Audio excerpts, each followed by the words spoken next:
Hello, everybody. Hello, everybody. And welcome back to our second session here at the Creator Lab at NAB Show. So much great content here today. Welcome back.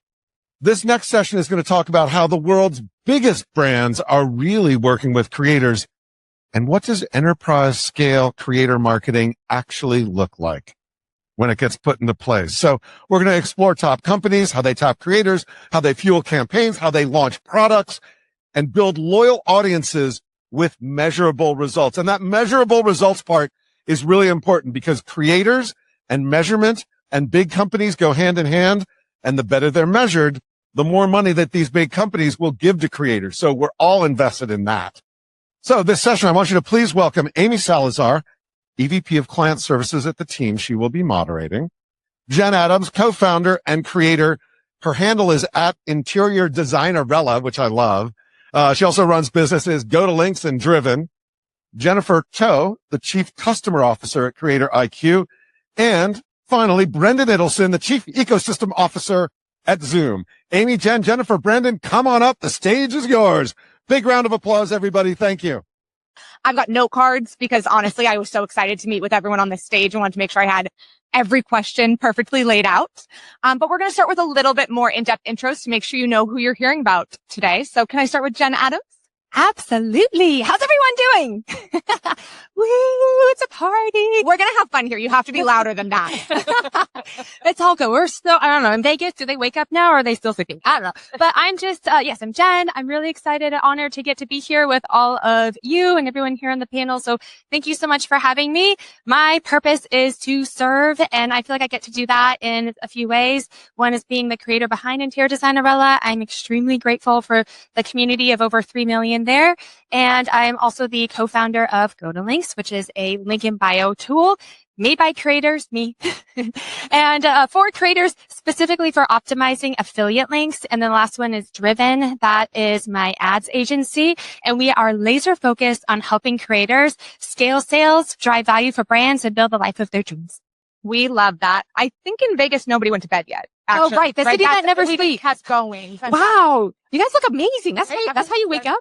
I did not wake up like this. At 1 a.m. last night. So we did go to sleep and we're here now. There we are. Creator IQ, tell us about your role. Hello again. Thank you everyone for having me today. It's so exciting to be here at NAB. This is my first time. My name is Jennifer Cho, here with Jen and the rest of the panel.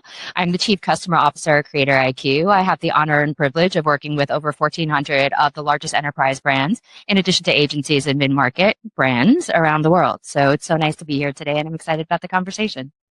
And finally, Brendan, welcome to the Girls Forum here. You're one of us. We welcome you. From Zoom, please tell us about your role.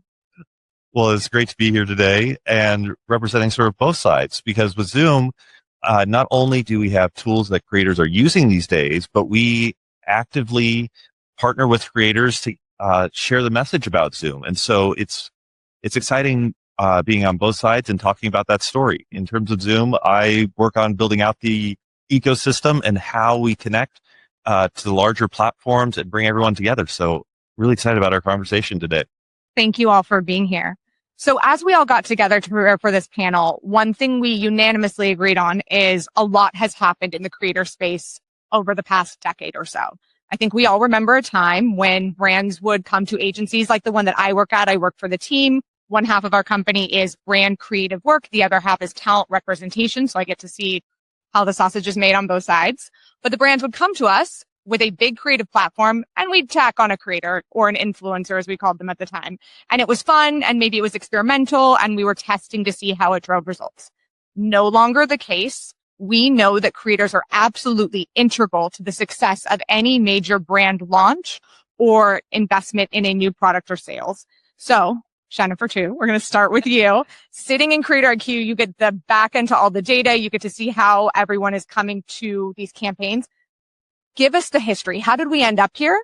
And what do you see the trends looking like as we go into this year and how these campaigns and partnerships are evolving? Yeah, Amy, I also come from the agency world, and exactly what you said. Creator marketing used to be an experiment. It was always about just tacking on, maybe trying one campaign. But right now, it's an essential marketing tactic, right? It's its own ecosystem in the way that brands treat their marketing. And it actually is year over year really showing more ROI and impact than any of the traditional marketing funnels, right? So I think it's really exciting to see the investment. We're seeing over and over, year over year, the increased investment in creator marketing, in the ways that they're measuring, in the ways that they're supporting their creators. I think what we're going to see so much more of this year is creator marketing becoming its own ecosystem. So brands really partnering with different creators to create different long-term relationships to be able to kind of build that community that is beyond just the transactional campaign. So I think that's really exciting. I do think that the challenge with that is being able to scale it. And I don't think any company has really figured that out perfectly yet. And I think that's where the exciting trends and the strategies will come through this year. For any of you who are maybe not super versed in the creator space right now, and I might get the stat wrong, you guys can correct me, we see about a 60% higher conversion rate for a product sale or action if it is pushed by a creator than if it's pushed by a brand. That is a much higher ROI than you can get with paid media alone, which is amazing. Now, I'm here to advocate for the whole ecosystem. We need all the different pieces of the pie, but this is an integral piece of any campaign that is going live. So Jen, being that important piece of this pie, tell us a little bit about when brands come to you or brands are coming to creators, how do you evaluate those partnerships? And I think partnership is a really important word as we talk about this. What are those things that get you excited that they're bringing to the table? What are the watch outs? Tell us what you're thinking. Yeah, thank you so much. I feel like my perspective as a creator might be a little bit different than the norm, but I really am interested in you. So my perspective is about the brand, not necessarily about what I want or I need as a creator, because if I can understand your pain points, it's going to allow me to assess how I can be of value to you. So I feel like brands will come with an idea of what they would like, and through negotiating or actually understanding more if they want, and I have an idea, I'm like, well, actually, I think I could provide value this way. It becomes more of a conversation and it becomes truly custom to what they're wanting and to where I feel like I can provide the most value. So I feel like the biggest asks are usually just brand awareness and of course to drive sales. And I feel like whether they're a small brand or a big brand, you know, having that partnership, like you mentioned, is really important. And I also think nowadays with the algorithm, and there's just not a lot of organic reach. So if a company is investing in a creator to post something and they want to be able to have a little bit more stability in what they see as a return, I feel like ads are a big part of that as well too. And I feel like ads are changing because it used to be more transactional, but trust is such a big part of the currency right now. And you hear that a lot with creators, like, oh, well, they have trust with their audience. But I also believe that brands need to have trust with the creators that are representing them and giving them a little bit more flexibility in how they represent them. I could not agree with you more. And I feel like on the agency side, one of the big pieces of education we have to often do is if you overmanage the creative of a creator, you're taking away the value you paid for, right? If it feels like a brand piece of content from a creator, then you did a media buy. And that's a totally different thing. And that's okay too. But if you're trying to use the creator's audience, and we hate the word, but authenticity, you've got to let them cook a little bit.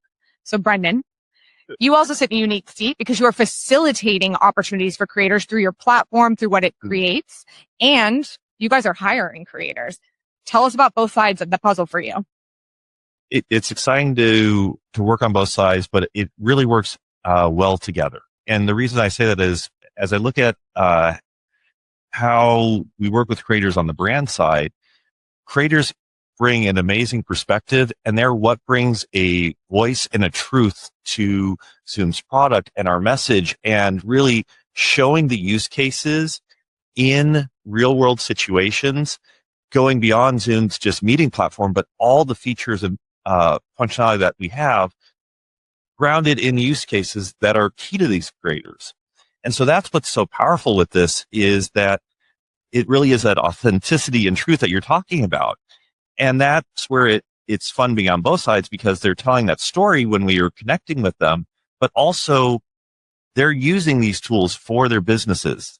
They are small businesses. They're entrepreneurs at times. And so the value in synergy is there naturally, and we can work on what is that creative storytelling together to really provide the truth, but also it's very applicable. I feel like we should get one of those betting apps up here and take a show of hands. Who's used Zoom? Anyone in the audience ever? Oh, just a few of you. Okay. Who feels frustrated when they have to use a different platform? Yeah. Are we allowed to admit that? Okay. Yeah. I'm not allowed to raise my hand. I might work with some other platforms. We love them all equally.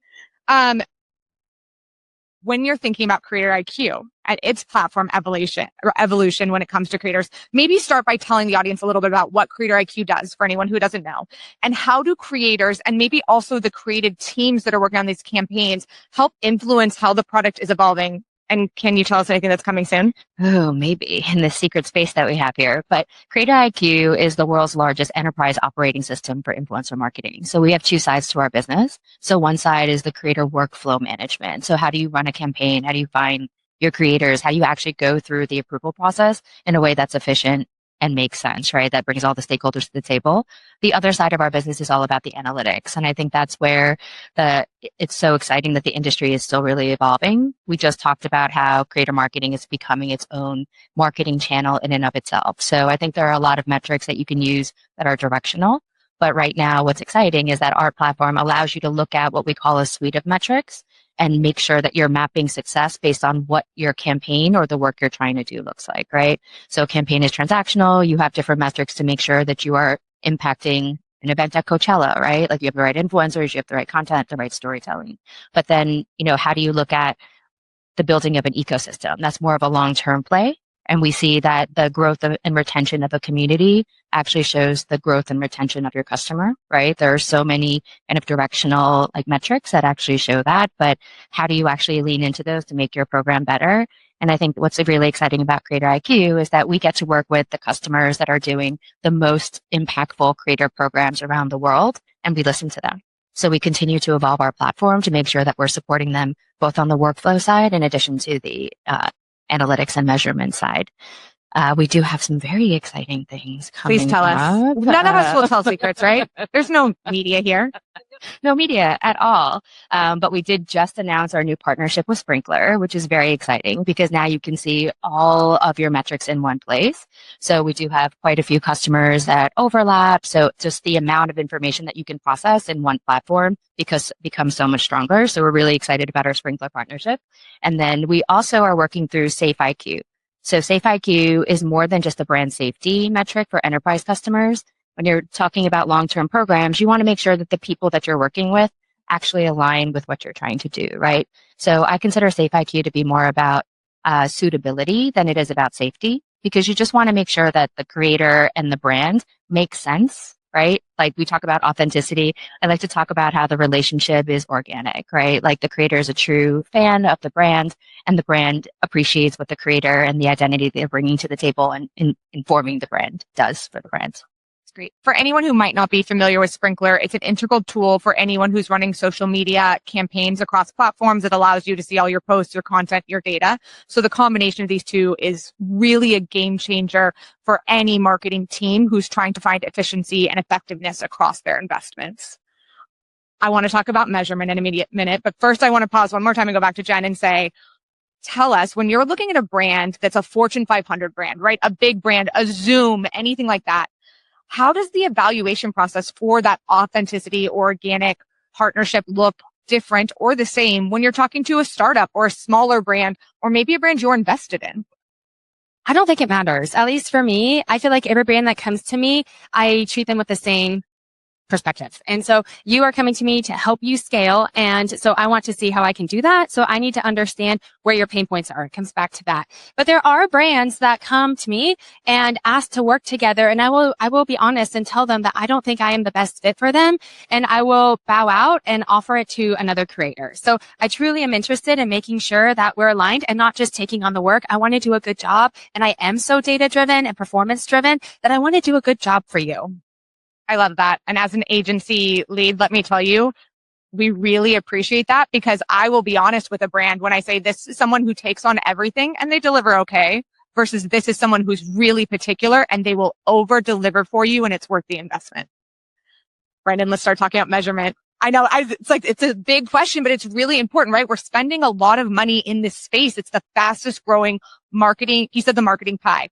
When Zoom is looking at creator partnerships or creator campaigns, where do you guys start from? What are the key measurement and moments that you're looking for? How do you evaluate what success is going to look like? And how do you align on that ahead of time with creators to ensure that everyone's pointed the same direction and you know whether or not the partnership was a success once it's in market? It's a great question, and it's one that's really multi-tier for us. At its heart, we start really in who is the customer and the audience that we're targeting so that we've got that alignment to begin with. Zoom has so many different audiences when you go from IT decision makers, marketers, contact center and customer experience operations. It's such a wide range. Also SMBs to Fortune 500. So it's key first to really go, okay, who is that audience? And now that we have that audience, let's start to dive into what does that campaign look like? What is success? What are we measuring to really drive? So that's where we work and figure out where are those success points and criteria. And as we're evaluating, we're looking at how does it become a win-win situation for both individuals and one where there's that trust and authenticity across the board. Naturally, as a company, we are always looking at what is that return on investment, and it is a more and more crowded space at that point. So measurement is so important, but that's where we're looking at, how does this break through and how does that story come very true? And as you were saying earlier, in that return that folks are starting to see when partnering with investors, with creators, that we're seeing that same return and demand from our customers. Jen, from your side, how do you, or your management team, shout out to any of the managers or agents, you guys do the really hard work in these deals. How do you guys align up front? How do you set expectations? How familiar with your own data are you going into those conversations and what you can expect to drive forward? Oh yeah, absolutely. I'm looking at numbers all the time. I feel like that helps dictate our strategy and who we invest in, because at the end of the day, we want it to be a productive partnership. So I feel like, what was the question? That was my brain. No, you're fine. The question was, how do you set the expectation? Right? So if a brand's coming to you and saying, I want you to sell 2 million products, is that realistic? How do you know what you can do? Yeah, okay. So relying on platforms, right? Like Sprinkler, Creator IQ, you're easy to connect with, by the way, like an LTK. So LTK is a platform that I built my business on. And so they provide all of this, all the data, but it also depends on the retailer. So Amazon has a certain way that they want to disclose their information. So it is a little bit disjointed in how you try to collect all of that, but there are places that are providing a solution.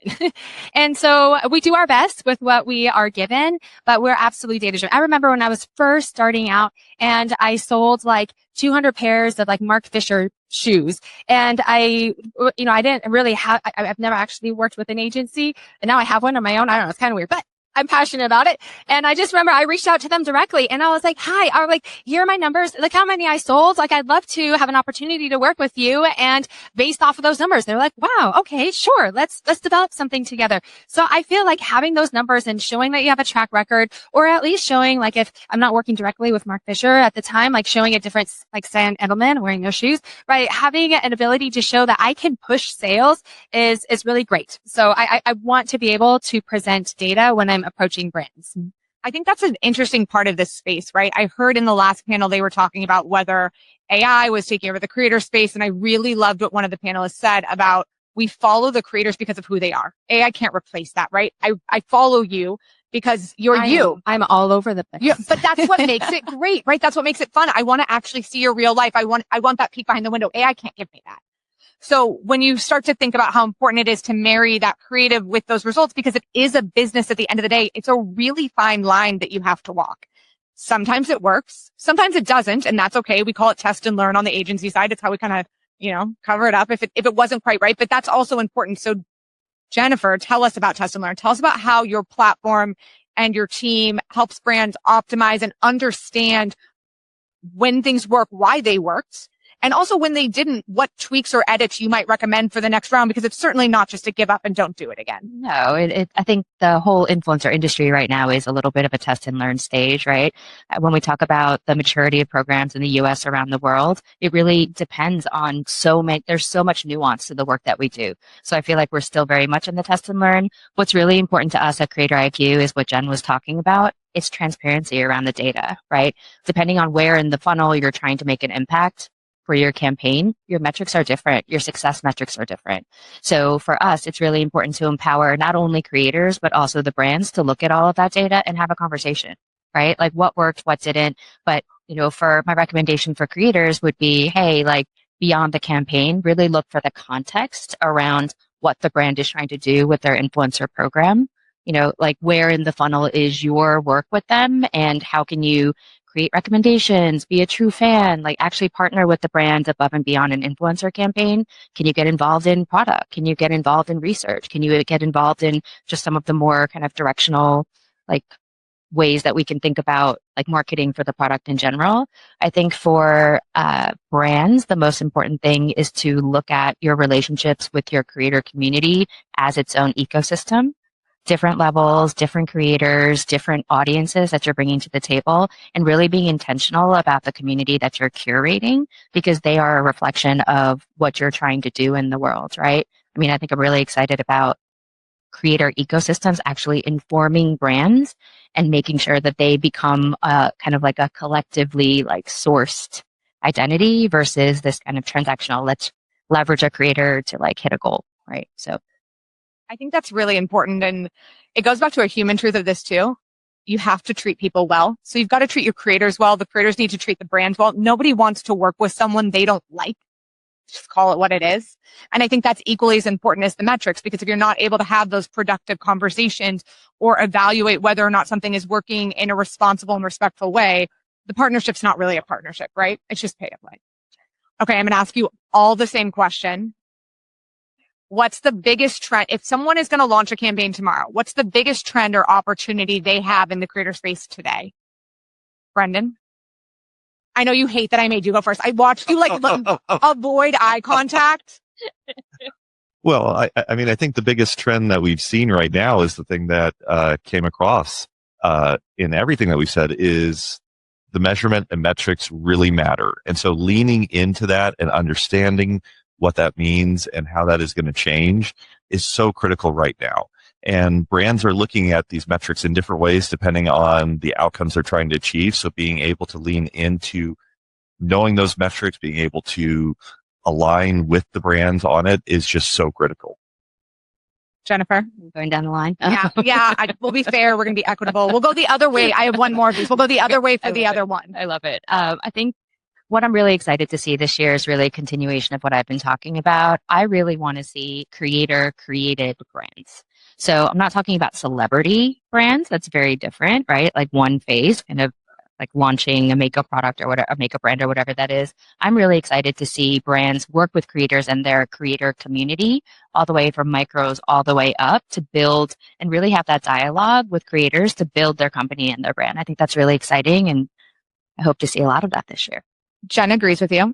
Absolutely. And I feel like I have a long answer to this. I'll try to make it short, but kind of like what you were talking about, the just entrepreneurship, right? And I feel like when I started my business, my husband was like, I don't want to be on camera. I don't want our family to be on camera. So I feel like I approached the creator space differently, where I wasn't sharing a lot about my life, but I became a shopping platform. So people knew me as like the queen of Amazon, and it was such an honor, still is, but I was still able to figure out how to serve my community and make it about them, and the numbers would show. And so I feel like from the get-go, I had this CEO mindset first and then a creator mindset second. And I feel like for the creators in this space, I want to encourage you to embrace that. Don't post something just because it's pretty. Post something because it's going to drive sales, because at the end of the day, that's what we're all trying to do. We're trying to drive value. And so for me, I really want to have the best tools that are going to help me drive the most conversion for the brands that are investing in me. I want to do good for them. And that is where Go to Links actually came about, was because I wanted to have a strategic link in bio. I don't know about you guys, but I found that yes, having the comments in the post, the automations, all that, it's really great. But there are a lot of passive shoppers that are going to your link in bio, and that is gold. And when someone comes to your link in bio, what do they see? And I have seen on my end, and you can, learn from me, but if it helps, you can take a shortcut. But I have my LTK, I have my Amazon, different platforms, and they all have different ways shoppers like to shop. But for the people that are on my Instagram, they're looking at my posts and shopping my Instagram posts. And when they would go to my link in bio and I link to something else, they'd be like, Jen, I don't see it. I can't find it. And so I wanted to have a link in bio tool that purposefully mirrored my Instagram. And so if someone sees a post on my feed, they'll know exactly how to find it and shop it, whether they comment or they go to the link in bio. So I feel like for creators that are wanting to really lean into where things are going.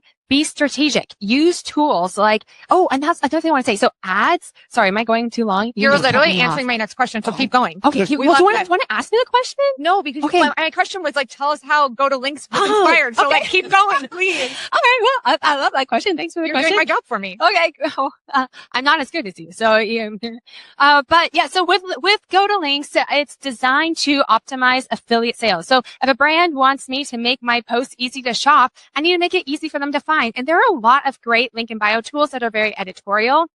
But that is not what Go to Links is there for. It's meant to look like a grid so that when people come to my link in bio, they can find it. I can pin posts that are performing the best instead of it getting pushed down. I can pin exclusive content for brands that want that extra coverage. So if you're a creator, you can drive more value in that way. I also wanted to be able to streamline my process where it has auto syncing. So when I post to my feed, it will automatically grab that cover photo and the affiliate link there. So it instantly makes it shoppable. There were times I was using other link in bio tools and I forgot to put my link in bio or my link in the post. And I'd be like, wow, look at this. I'm so excited. I posted for Nordstrom. Look at all these clicks. Things are going great. And then I realized it had no link in there. And that is a bad thing. I'm not serving my community well. I'm not serving the brand well. So I really wanted to make sure I made a tool. I was like, okay, nothing exists right now the way I need to scale as an affiliate marketer to drive sales. So I made my own. And it's based off of pain points that I had. And there are so many features in it, but the biggest feature is the pixel. And I feel like the creators that are really scaling are leaning into not only optimizing their organic, but also understanding how to run ads, not boosting, but running ads in a way where you can cultivate a community. And when ads used to be more transactional. So we are huge about ads, and I am too. And so I wanted to have the pixel on my link in bio, but a pixel is something that you have to put on something you own. And because I don't own Amazon or LTK, I can't put it on that. And I used to put on my blog, but then I hired, I had someone on a girl on my team to help me with it, but it was so cumbersome to try to maintain what I was posting. So I just wanted to automate it. I wanted to put my link in bio on there. And because I'm a creator, I want this to be the most creator friendly tool out there. We made it so other creators can put their link in bio on it too, or their pixel on their link in bio too. So we are just really excited about how I've seen it work well as a system. I have Go to Links in my link in bio, and then I have Driven where we're running ads, and it's a two-part thing. And we have been able to create a rinse and repeat situation where we are helping creators scale and brands get a lot of their investment back and more. It just shows that creators can provide even more value and to go above and beyond that way. We love that. And let's be honest, all this marketing we're doing is for consumers. And as a consumer, we hate a gatekeeper, right? Don't post a picture and I can't find the thing you posted. Like I want those jeans or I want that pot or whatever it might be. Like I am going on there to peruse, to be inspired and to shop. Brendan, playing off of this question, dual question. We're team now. We're going on the road. Let's huddle. Team huddle. I love this. I love it. Going off this, talk to us about some of the product features that creators have inspired for Zoom. I know we were talking before this a little bit about what happened during COVID. We'd love a quick overview. Well, at Zoom, we actually reserve an entire part of every single release for feedback that we're getting from customers, creators. It is such a part of our culture to have feedback driving our product. That it leads in. We actually have a company-wide Zoom chat channel, which is social voice of the customer, where all it is content being put in there that employees are seeing, creators that they love, and our product teams and engineers are seeing that, responding to it and going, how can we constantly improve the product based off of this feedback? One example recently is we heard feedback that the Zoom interface had gotten a bit more complex than it had been, and Zoom really had been known for the simplicity. And we heard from the creators, how do we get back to that truth that made Zoom successful? We heard that feedback, and in December, we released a whole new user interface for the client going back to that simplicity. But every single day, the team is constantly going, what is out there? What are we hearing? And how can we improve? Because it's all about this relationship and trust that goes back and forth. We love that. All right, we've got 1 minute left. We're doing a group question. We're going this way. Prepare yourselves. I'll go fast. Speed round. No, keep going. We want all the insights. We're here for that, right? 2027. It feels like it's around the corner, which is terrifying. What is your prediction? for what we're going to see between brands, creators, and consumers in the market? I'll go fast. I feel like I already said it. I feel like ads. I feel like that's going to be a big part of it. And leaning into creators who know how to deliver is going to be big. Now, organic is still absolutely important, but I just think that they're going to see a lot of ads, just the buzz. And so if anybody has any questions or wants to talk, I would love to chat. Candy's right there. She's a part of my team too. And so we'll be over here, but just come say hi. I'd love to chat. If I can be of help, I'd love to be. I knew this was coming. So I'm just going to build on the rest of my answers. I do think that we're going to see so much stronger relationships with creators, from creators and brands. I think we're going to continue to see these brands that are really having that dialogue with their creator community and just leveraging that in order to become more successful. So, and making sure that they're treating creator marketing as its own marketing channel, right? Everything from paid to organic to the long-term partnership to informing strategy and beyond. Yeah, I agree with the rest of the panel. And I think the other thing that I see looking forward is creators moving beyond the social channels and actually having their own audiences and moving more to their own media groups when you think about it. We're already starting to see this trend with Zoom as a platform where folks are converting people from social avenues to actually fan sessions and meetups on our events platform and webinar platform. And at that point, they have an audience that they're growing and orchestrating, which is very exciting.